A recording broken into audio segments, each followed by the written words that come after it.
Hello, my name is Matthew Flanders, and I'll be giving a speech today about why Leonard Susskind is my personal hero.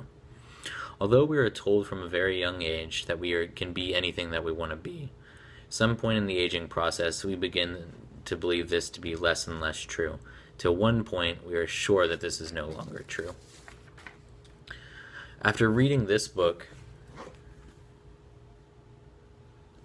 Leonard Susskind was able to re-inspire me to get further education at a time when I had almost given up on my future. Who is Leonard Susskind? Leonard, or Lenny, is one of the most prominent theoretical physicists at this time, or at any time.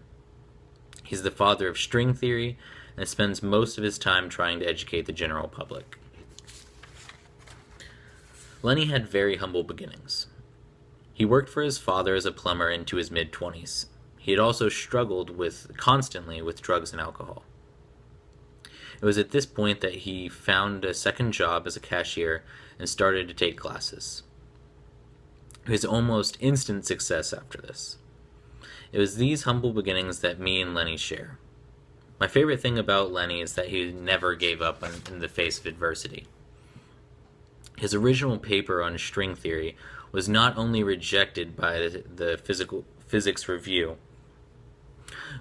but it included a comment that said that there was nothing of note or interest included in his paper.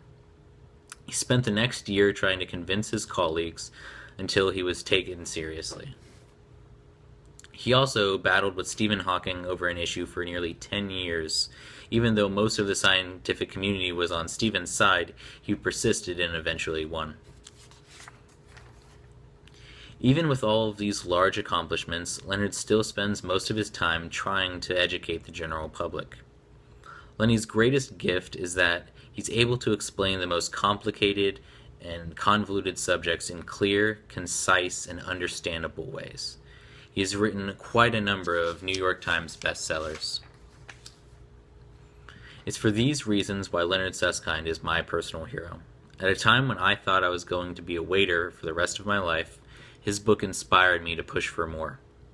So never forget that anything is still possible, and as long as you're determined, you can achieve it.